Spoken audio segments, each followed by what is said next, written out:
Hello, I'm Jim Morningstar, Director of Wellness. Today's Life and Wellness series topic is intimacy, the 10th area of our wellness wheel. The quality of our intimacy with ourselves and others reflects what touches us most deeply in life and gives worth to our existence. Intimacy takes us to our greatest vulnerability and also our most profound sense of pleasure and satisfaction. Today's class will give us an opportunity to explore how we create intimacy in our lives, as well as ways to enhance and enjoy the intimacy we value most. Here are some wellness wheel thoughts on intimacy. There are many kinds of intimacy, ranging from close friendship to a family tie or long-term marriage. Whatever the relationship, intimacy is an essential component to high-level wellness. Does this kind of intimate relationship mean that we have no conflicts? Not hardly. In fact, we know that nearly 70% of relational conflicts are not resolvable. Differences in family of origin and cultural rules, personality, lifestyle, or personal values often preclude a permanent resolution. But we can actually build trust and intimacy with our loved ones depending on how we deal with conflicts. Learning to respond to each other with appreciation, respect, and friendship is the key. Being aware of how our loved ones attempt to connect with us and how we respond can make a huge difference in how we feel about each other. Sometimes those attempts can be indirect or even negative. By being aware of the attempt to connect and choosing to respond positively, we can make all the difference in the quality of our relationship. Respecting our intimate's boundaries, the invisible line which defines the limits of each individual in the relationship, is essential in building trust and emotional safety. This is particularly true in sexual relationships. Knowing our own limits, clearly asserting them, and having them respected is a fundamental requirement in a healthy relationship. Long-term relationships, whether sexual or platonic, can be an ever-growing adventure. How we connect with others makes all the difference in the quality of our lives. Forming a secure, loving bond with another person requires a certain self-understanding and insight into our own mind, as well as the ability to understand and empathize with the other person's experience. The more we know ourselves, the better we can understand others. And the more deeply we know others, the better we know ourselves. Here's a quote from Anne Morrow Lindbergh. "When you love someone, you do not love them all the time in exactly the same way from moment to moment. It's an impossibility. It's even a lie to pretend to. And yet this is exactly what most of us demand. We have so little faith in the ebb and flow of life, of love, of relationships. We leap at the flow of the tide and resist in terror its ebb. We are afraid it will never return. We insist on permanency, duration, on continuity. When the only continuity possible in life, as in love, is in growth, in fluidity, in freedom, in the sense that the dancers are free, barely touching at times as they pass, but partners in the same pattern. The only real security is not in owning or possessing, not in demanding or expecting, not in hoping even. Security in relationship lies neither in looking back to what was in nostalgia, nor forward to what it might be in dread or anticipation, but living in the present relationship and accepting it as it is now. Relationships must be like islands. One must accept them for what they are here and now, with their limits. Islands surrounded and interrupted by the sea and continually visited and abandoned by the tides.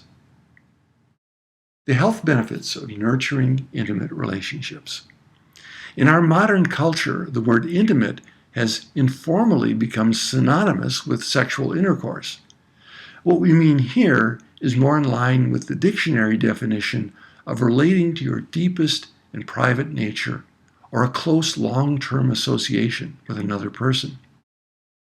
Intimacy between individuals is born of a reciprocal trust and safety to disclose personal aspects of the self, depending on the kind of intimacy involved.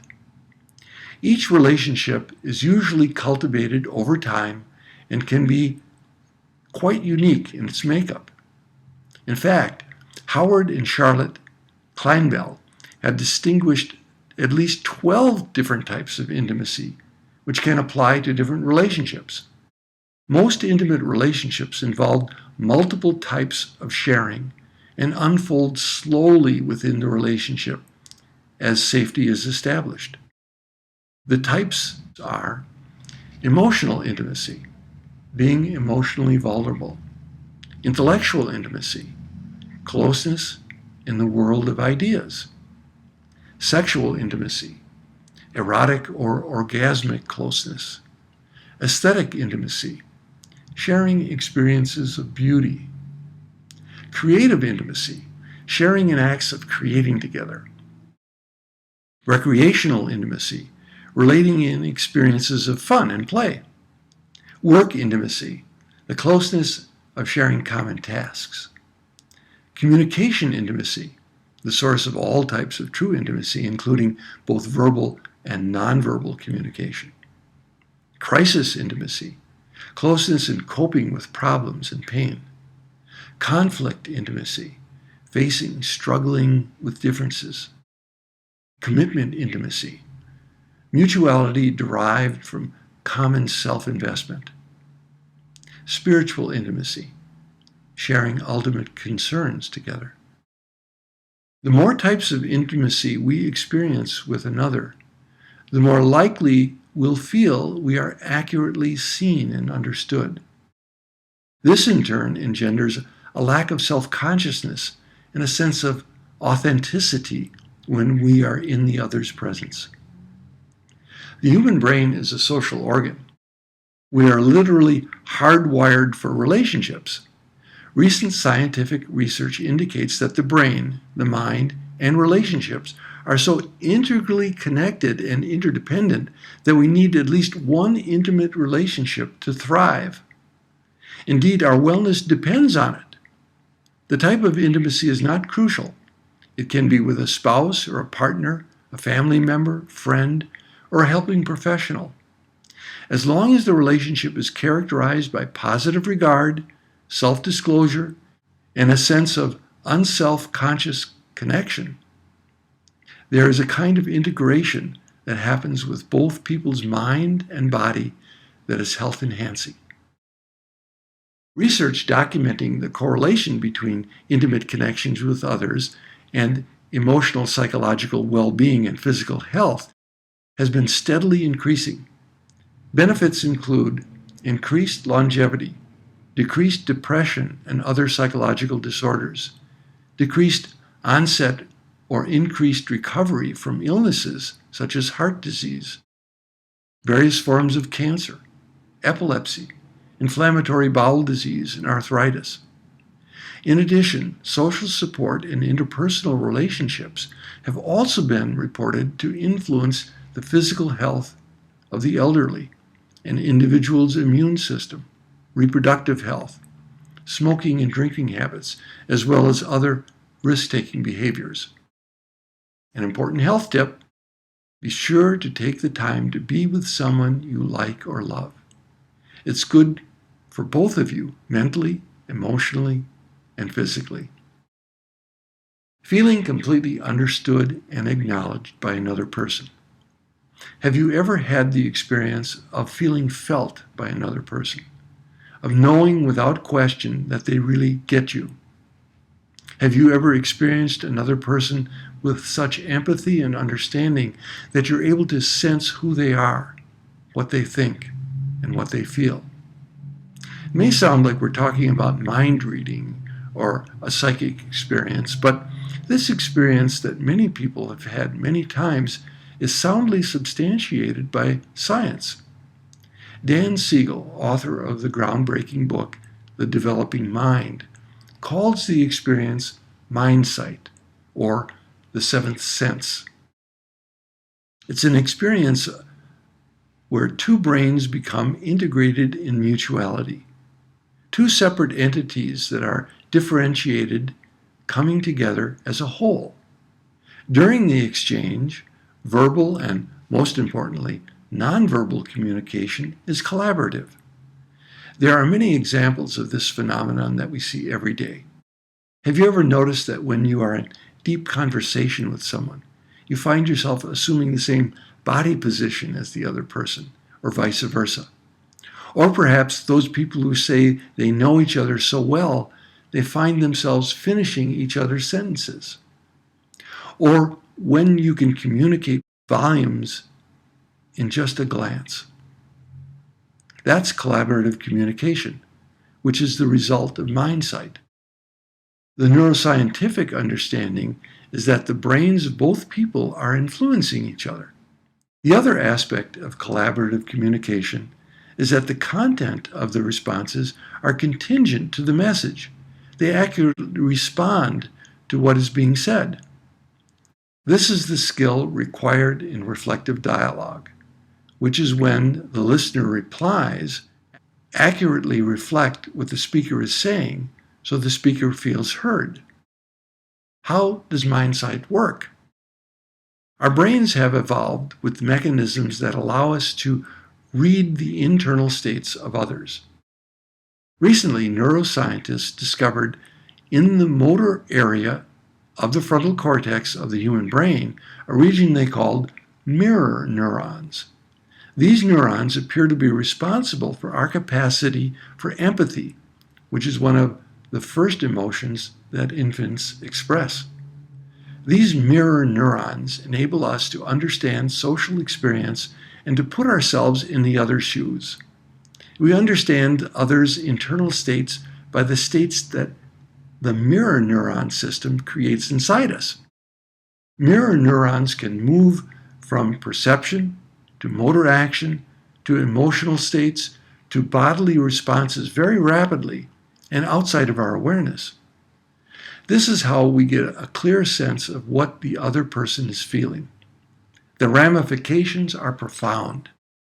Emotional understanding of others is directly linked to our awareness and understanding of ourselves. The more we are in touch with our own internal landscape, the better we are able to understand the internal landscapes of those we love. The more we are able to understand our own experiences with insight, the more we can empathize with the experiences of others. The more we can empathize with others, the more we can engage in compassionate action. Mind sight is the broader term that encompasses all three: a visceral insight and an ability to look inward to know oneself, the ability to empathize with others, and the ability to respond with compassion. This experience, when repeated over time, is the foundation for an integrated relationship and paves the way to well-being through trust and intimacy. Perhaps Jack Gibb, a pioneer in humanistic psychology, says it best. My search for my own identity is often aided by seeing myself in the mirror that others provide when our relationship is authentic. My search for a way to connect with you and to create ways of revealing me to you, in part, is my search for my own identity. As I grow in trust, my uncovering of me becomes an intrinsically meaningful quest in its own right. The questing is the being. I show my being to you. Loving me, I can trust you to see me whole, to experience me uncovered, unfiltered. The more fully comfortable I am with my own being, the less risk I experience in showing me to you. And in seeing myself as whole and worthy, I am able to see you as you are, with little defensive distortion. I come to see you not as a threat to me, but as an adventure, an experience in seeing and feeling. Genuine intimacy is a pervasive human want. It is made possible by our seeing each other as we are, without our masks, filters, or facades. In trust and intimacy, I am able to show you my vulnerability. I recognize that my concept of vulnerability arises out of my defensive and protective fear. I project into you the capacity to wound me. If I trust you in depth, I know that you will not hurt me, and also that I cannot be hurt. Thus, if I am hurt, I hurt myself. I have two sources of inner calm: my trust in myself and my trust in you. Genuine intimacy, achieved only in a state of high trust, is a calming state because risk of hurt is minimized. If risks are present, they loom small relative to the rewards of intimacy. Researchers have postulated that when we have not had this kind of caring connection in our formative years, our mirror neuron system gets damped down and our ability to empathize can be severely reduced. The good news is that unless there is damage to the brain, we can consciously increase our ability to connect empathetically with others. We know that the brain is capable of forming new neural networks well into advanced age. It's never too late to connect ourselves to others.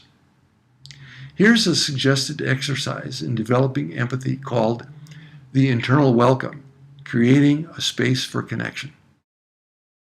Go to a busy public place, for example, a shopping mall, airport, or busy restaurant, where you can easily sit and people watch. Choose a comfortable place to sit. Take a moment to become aware of your breathing as you settle into the present, the here and now. Allow yourself to begin to notice your surroundings and the people around you. Simply observe without judgment or seeking to make a connection. Now, if eye contact occurs, it's okay, but that's not your goal at this point. As you become aware of each person, silently greet each one with the following phrase: I welcome you as you are. If you wish, you may substitute any adaptation that's more comfortable. Some people say, I greet God's spark within you, or I greet you as my brother, my sister. Notice the person's face, body posture, and movements, and see if you can find a place in your body, it might be from memory, that might correspond with that person is feeling. Just notice and acknowledge it. Repeat your phrase, I welcome you as you are. Keep it simple. Don't do anything more with it. Then choose another person and repeat the exercise. Continue breathing slowly and gently as you notice whatever feelings emerge through the exercise. Especially notice your body's sensations. Keep returning to simple observations without judgments for the person you are observing or for yourself. If your thoughts wander at any point during the process, don't worry. Just gently guide them back to your breath and then resume the exercise. Afterwards, write in your journal or share with a friend what you experienced in this exercise.